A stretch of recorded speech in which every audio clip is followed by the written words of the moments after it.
Hey there, Angular developers. Welcome back to another deep dive into Angular. Today we are talking about something that can massively improve your app's performance. That is lazy loading components and modules in Angular 18. This is one of the best tricks to keep your application snappy, and trust me, it's a must-have skill for any Angular developer working on larger projects. So let's jump right in. Lazy loading is all about efficiency. When your Angular app loads, you might not need every component or module right away. Why make users wait? Instead, we can load features only when they are needed. That's what lazy loading does, and it can make a huge difference, especially for bigger applications with tons of routes. By default, Angular loads all of its ng modules eagerly. Imagine you have a large app, maybe a customer portal with dashboards, settings, reports, and more. Loading all of that upfront can be slow, but with lazy loading, we make sure that only the essential components load initially, keeping your bundle size smaller and improving that crucial first impression for your users. Alright, let's dive into a step-by-step guide to set up lazy loading for modules. For this, I am going to show you how we can lazy load a couple of feature modules, customers and orders. Make sure you have your CLI ready because we are going to run some commands. First things first, let's create an Angular app with routing enabled. If you have not done that yet, then let's run this command. ng new customer -app no standalone -routing press enter. Here it is asking for the permission for this. You can just say yes or no, it's up to you. Okay, now here I normally select the SAS. You may select any other option if you want to. And here it is asking that do you want to enable server-side rendering SSR? For this case, we don't want that, press no. So this command will create an application with a routing module which we will use to handle our routes and lazy loading. Okay, the project has been installed. Now let's go into that project by using the command cd customer-app. Now we need to open this project in our editor. You may use VS Code or Cursor app or any other editor that you want to use. In this case, I'm going to use the Cursor editor. Okay, the project has been loaded in the editor.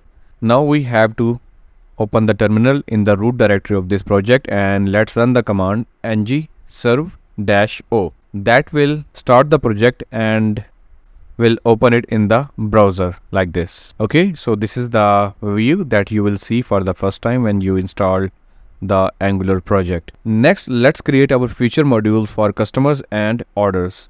We will generate a feature module called customers and make sure it can be lazy loaded using the route flag. So let's do that. Open the terminal in the root directory of this project and type the command. Let me actually close the sidebar. Okay. Now here I will type ng generate m for module. So these are the short letters that will target the actual commands in the Angular CLI, like G for generate, M for module. So that is easy to type. Now after that we will name the module, that is customers -route customers. So with that, I guess it is going to create a route with this name, and also we are going to give it the name of the module that we want to use, module. By the way, before doing that, let me show you what we have in the source directory. In the source directory, we have app.module, app.component.ts, and app-routing.ts. Okay, so now type app.module. All right. Now press enter. With that, you will notice that there is a folder with the name customers has been created, and in the app-routing.module.ts, you will notice a new route has been automatically added with the path that we have specified in our Angular CLI command. Okay, so now let me format it better.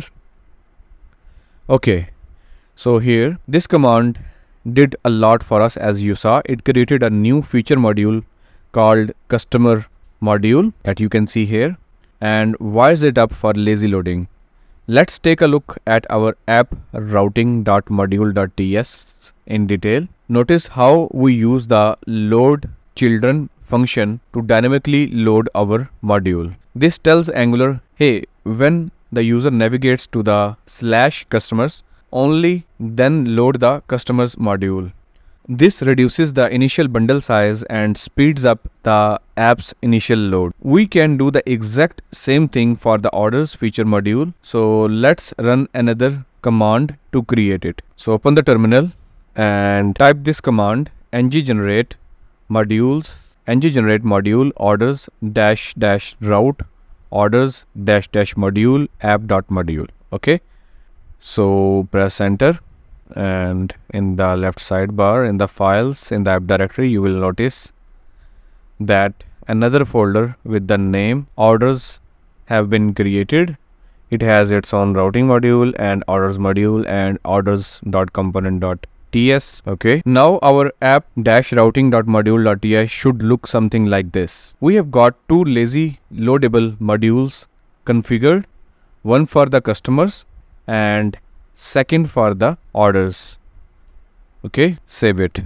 Alright, now let's add some simple navigation buttons to our app.component.html so that we can navigate between these modules. So let's do that. Go to the app.component.html and let's remove all of the initial code that we got from the Angular CLI and add the h1 tag, and let's access the title that is inside the app.component.ts, and below that I'm going to add button with the name customers, and here I will add type button, and after that I will add router link that will take us to the /customers, and same thing should be for the orders.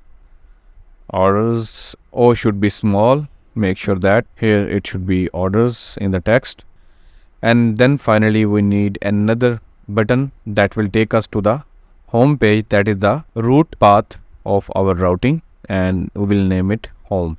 And after the buttons we need to add the router outlet. So with the help of the router outlet, whenever a component or module is lazily loaded, it would be loaded inside the router outlet. Okay. Otherwise, if you don't add it, then it will not work. So make sure you add it. So by adding these buttons, users can navigate to our customers or orders sections, and each of these sections will only load when the button is clicked. How do we know if lazy loading is working properly? Well, let's verify it in Chrome DevTools. So open your app in the browser by running the ng-serve command if you did not start that already. But we already have started our application, so let me show you. Okay, now open the Chrome DevTool and head to the network tab, customers button. So in the network, I'm going to clear the network log by clicking on this button. Now click on the customers button. Alright, if you see a new network request for a chunk, that means our customers module was lazy loaded correctly. The same thing will happen when you click on the orders. So you can see that we have the chunk with the .js extension loaded in the network. So this is basically the chunk that we wanted to load lazily. If you click on that in the preview, you will find it has the customers related code. Okay, now I'm going to clear that and now click on the orders. Again, you will see that another chunk has been loaded. So see that instead of loading everything at once, the modules load only when requested. This keeps our initial load fast and responsive. Now let's talk about lazy loading individual components. In addition to lazy loading modules, we can also lazy load components directly.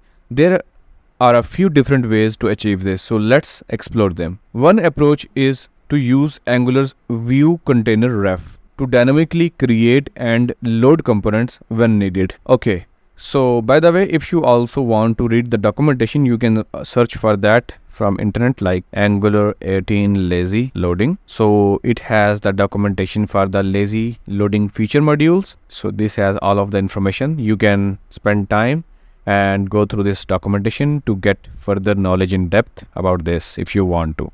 you can search for programmatically rendering components. So it will show you the Angular guide in the latest version of the documentation. So here it will show you the complete information that how you can conditionally load the components. So I was talking about the approach view container ref, this approach. Okay, with this approach we will dynamically create and load components when needed. So let me show you how to achieve that. For that I need to create a component. So let's do that. ng generate c lazy loaded, press enter. This will create a component with the name lazy loaded. Now go back to the app.component.ts, and here first of all I need to inject a service with the name view container ref is equal to inject. Make sure to import the inject from this Angular/core path and pass the view container ref class to the inject function. Make sure to import this view container ref as well. Okay, once you have this service available in your component, we will create a function async load component constant and is equal to await. Here I am going to import the lazy loaded component in this way. Okay, so once that, let's add the lazy loaded component. So now we have the component that we want to lazily load. So use this dot view container ref dot create component and pass it the lazy loaded component. Save it. Now I need to create a button here in the app.component.html with the text load lazy component, and in the attribute I will add the click event that will call the load component. Okay, now in this example we used the import function to dynamically import the lazy loaded component. This way the component is only loaded when the user clicks on the button, improving the initial load performance. Okay, so let me show you how this works in action. So you can see as soon as I click on this button, it shows the content of the lazily loaded component. This text lazy loaded works coming from the lazy loaded component. Okay, and if you clear the network log and if you click on this button, let me reload it first. Okay, now if you observe the network and click on this button, you would notice that the chunk for specific this component was downloaded, and if you click on that and go to the preview, you will see that it is downloading in the response, it is downloading the content of the lazy loaded component. Another approach is to use ng component outlet. This directive is perfect for rendering components dynamically in our template. So let's see an example. Go back to the app.component.html, and here I'm going to add a section, and here I will add h2 tag advanced settings. After that I will get the button, and in the button we will have text load advanced settings, and on that button I will add the click event that will call the load component. Okay, I'm definitely going to change the logic of this function. So first let me complete this. We will show this button only if the component was not loaded yet. So here I will add the ng if condition, and here I will mention if advanced settings is not loaded yet, then we will show this button that will let user to download or load this component. And in the ng container I will add this ng component outlet and pass it the advanced settings. Okay, so we definitely have to create this property. Go to the app.component.ts and here add this advanced setting, and initially it would have undefined value. I'm going to remove the view container ref, and I'm going to delete all of this logic of the load component function, and here I will add this dot advanced setting is equal to, here we will use await import function, and here you will specify the path of the component that you would like to load. I would like to load the lazy loaded component. Save it. So in this example, the ng component outlet directive allows us to load and render the lazy loaded component once the user clicks the button. Okay, currently it is not working. The reason is that After importing that, I need to add this lazy loaded component. We have to collect the class that we want to use and save it in this property. Now it should work. So let me clear the network and click on that. This time the text is visible and the chunk is again downloaded. And of course we can lazy load components via routing. This is similar to the way we lazy load modules, but we load components directly without creating a separate module. So this approach might be very helpful if you are using standalone components. Okay, so let's go back to the app routing. I'm going to get rid of all of these paths and let's add only one path. That would be lazy component. Let's just keep it lazy, and it will have a function load component and give it the, we need to use the import function, and within that we have to pass the path of the component that we want to lazily load it. Okay, and after that I need to use the dot then, and within then callback function we will get the module, and from that module we will access the lazily loaded component. Okay, so using load component, Angular will load the lazy loaded component only when the user navigates to the lazy component route. This keeps the bundle size smaller and initial load faster. So let me show you that in action. So here I'm just going to add a simple button, and here I will add text go to component, and here I will add the router link and give it the path lazy. Save it. Alright, now let's give it a try. Click on this button and it did not work. Let me see why. Invalid configuration of the route. The component must be standalone. Okay, so this method works only for the standalone component. So let's fix that. So I'm going to create another component that would be standalone, I guess. So ng generate component, give it the name new and press enter. Okay, you will notice that new folder has been created with that component. Currently this is not a standalone component. We have to convert it into the standalone. For that, by the way, be careful, it has automatically declared this component in the app.module. We don't want that because this is going to be a standalone component. There is a flag as well. If you pass that in the CLI command, it will automatically generate the standalone component.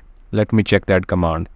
Angular CLI generate standalone component. There has to be a flag that we will use. Let me open that. So if you open the component, on the right side you will see all of the options that are available. Let me search for the standalone. Okay, so you just have to pass this flag. Let me actually delete this folder new, and we have to go back to the app module because we just deleted the component. It was declared in the app module earlier, so we have to remove it from here as well. All right, now let's generate our component again, but this time with the flag standalone true. Press enter. Okay, the component has been generated, but this time earlier you saw that it updated the app module to declare this component, but this time it did not update the app module because this is a standalone component. So just to verify, go to the new.component.ts, and this time you can see we have the standalone set to true and we have the imports array. Okay, great. Now let's give it a try. Go back to the app and reload it and actually go to the network first, clear the logs, click on the go to component. It again did not work. The reason is that we created a new component, but we did not update the path in the app routing. So we should have used the standalone component here. So here use the new/new component, and similarly here we should return the new component in this way. Okay, great. Now let's reload it, clear the logs in the network, click on the go to the component. Okay, the chunk was downloaded, but nothing worked. The reason is that in the app component we did not add the router outlet. So let's save that, go back, reload it, clear the logs, click on the go to component, and you can see new works text is coming from that standalone component. And as soon as this was loaded, it downloaded all of this code for us. Okay, all right, but wait, there is more. Sometimes you might want to preload certain modules in the background so that they load instantly when users navigate to them without them waiting. So this is where Angular's preloading strategy comes in handy. So for that, go to the routing file where you want to add that, and in the router module, in the for route function, I will pass another parameter that would be an object, and within that I will pass preloading strategy and give it the preload all modules from the Angular/router. Okay, make sure to import it from there. So by adding this preload strategy configuration, Angular will automatically start preloading all lazy loaded modules, but without blocking the initial load. It's like having the best of both worlds. So let's give it a try. I'm going back to the home page, reload it, and okay, in the network, let me search for the chunk. We have several chunks. Currently I'm not sure which one is this new component. For now I'm going to comment this property just to see what is the difference. Okay, at this time there are 1 2 3 4 5 requests here for the chunks, but if I enable that, now we have more requests. Instead of 5 we have 6 requests. 1 2, actually you can see from this number of requests these are 6, but if you comment it out, then we have 5 requests. Okay, let's open the chunk that we want to. Actually I think this is the chunk that is being loaded. If you open that, in that you will see this is the chunk, and it should have the new component, you can see. And if you go to the new component, there is a text in the HTML. Let me copy that text and search it here. Okay, you can see all content is included in this chunk. So it has pre-downloaded the entire module for us. That will save the load time for us and increase the performance of our application. And there you have it, folks. Lazy loading can make your Angular apps faster, more efficient, and pleasure to use. Whether you are lazy loading entire modules or individual components, reducing that initial load time will make your app more responsive, and your users will thank you for it. If you found this video useful, don't forget to like, subscribe for more Angular tips. Got questions or ideas for future tutorials? Drop them in the comments below. I would love to hear from you. Happy coding!